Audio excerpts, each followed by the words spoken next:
So the horizon line, we call this the horizon line that I've just marked there. The horizon, wherever you are, if you look out over the ocean, that horizon goes through your eyes. So the horizon is based on where you are. That's why the Earth is curved when you're in a plane, because you're high and you see the curvature of the Earth. Now with 2-point perspective, we have 2 points that we imagine horizontal lines vanish to. Vertical lines always they are always parallel. Remember, parallel is lines that don't touch, are parallel with the edge of the paper. So, if I was to draw a box whose edge is facing me and I can't see the top, I have to imagine that the line that goes away from me, the horizontal lines, look like they're going to touch a point off onto the horizon. Then you can finish the edges, again vertical edges are parallel with the edge of the page, and you end up with a box sitting on the paper, on the plane, and that's where the horizon would be. And of course you can use your pencil, because we're always going to practice, and you can get rid of the horizon line, you can get rid of that.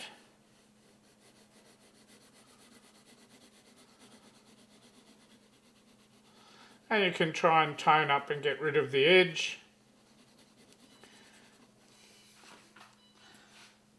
So that we end up with something that looks like it's sitting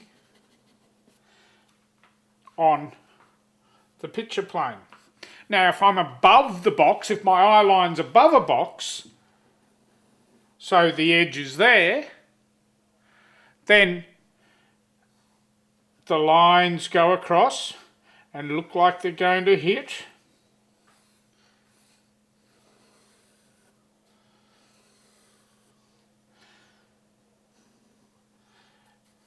There's my edges parallel with the edge of the page, and of course I have this horizontal line that goes across, and then I have this horizontal line that goes across, and then they must look like they're hitting this vanishing point, so I end up with a box that we're sitting on top of. 2-point perspective. And of course I can tone that again. If I'm under the box, the edge will be above the horizon line. Vertical lines parallel with the edge of the page. Horizontal lines look like they're hitting a vanishing point.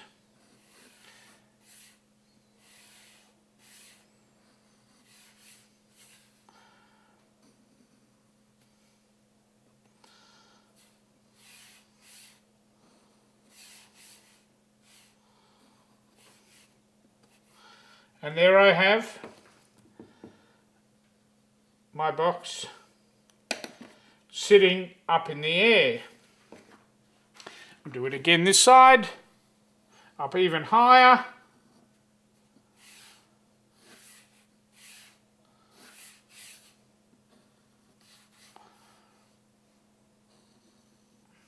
And I'll just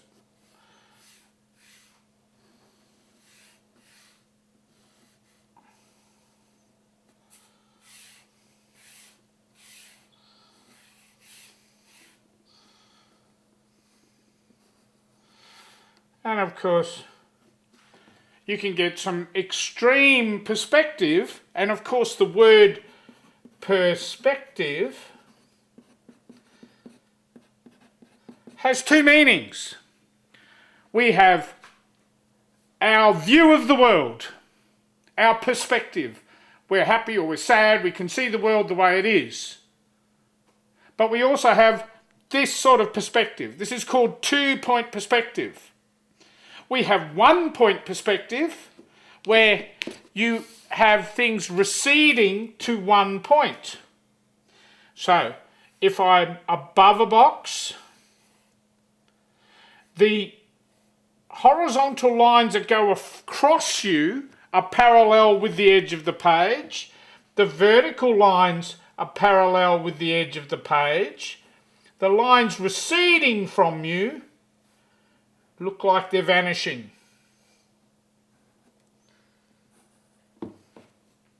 And if I made this a glass box, you would see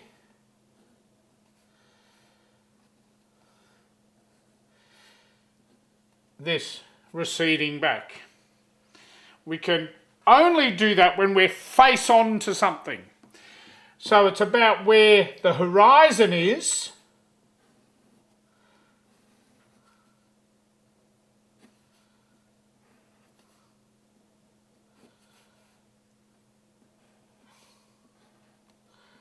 and we can either be looking down into a box or we could be turning around and looking on top of a pyramid. And again, the same as if we're sitting underneath a box, the same rules apply.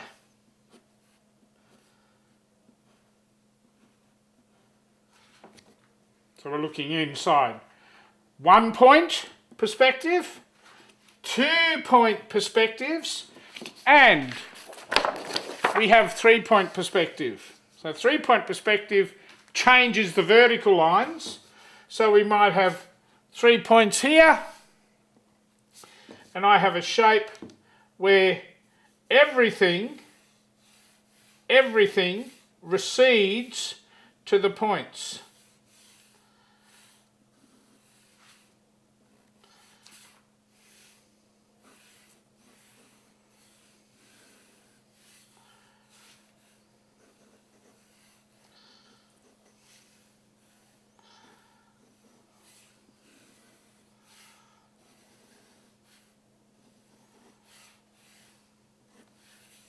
And that's good for doing really distorted perspective, where you have shapes sticking out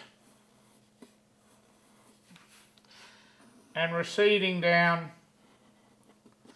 So we have this sort of 3 point perspective. Of course, I can do the same at an angle.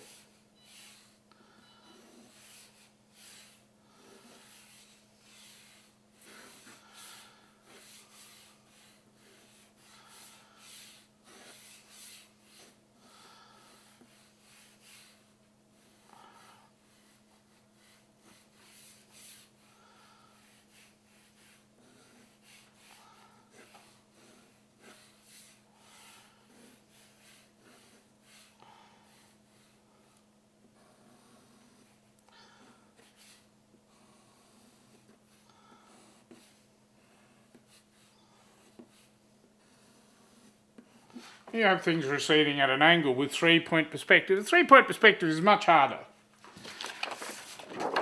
Perspective. 1, 2 and 3 point. Now why do we use that? Is because if we're going to be drawing bottles and boxes and shapes, etc., if I wanted to draw the negative shape of a box, I've also got this check. Remember we talked about horizontal and vertical checks. I've got a check that allows me to know that this line and that line have to touch. This line and that line eventually have to touch. And then I can work within that and end up with a shape.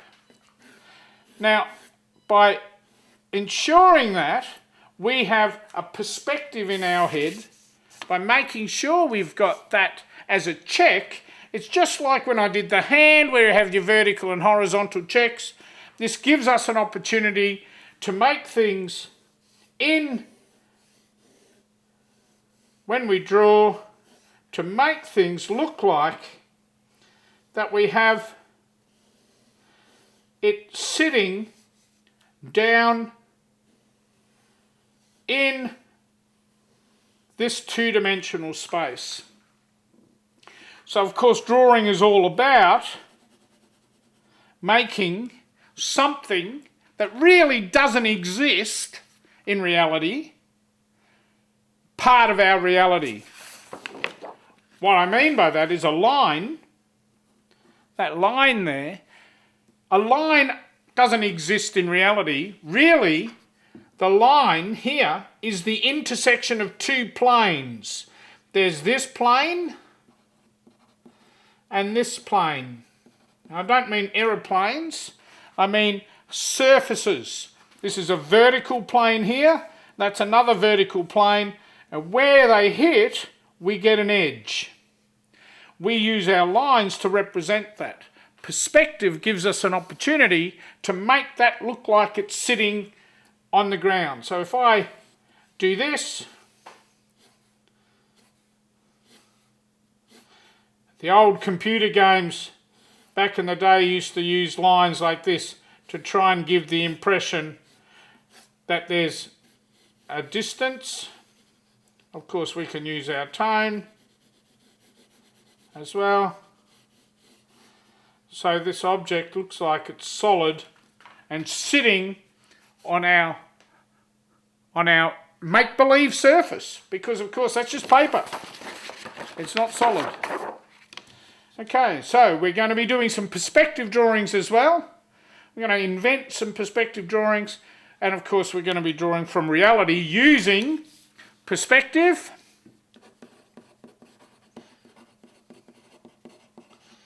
and our horizontal and vertical checks, which allows us to bring our left and right brain together as a whole to make us a whole human. And that's the beauty of these sorts of techniques, is balancing those two out. All right.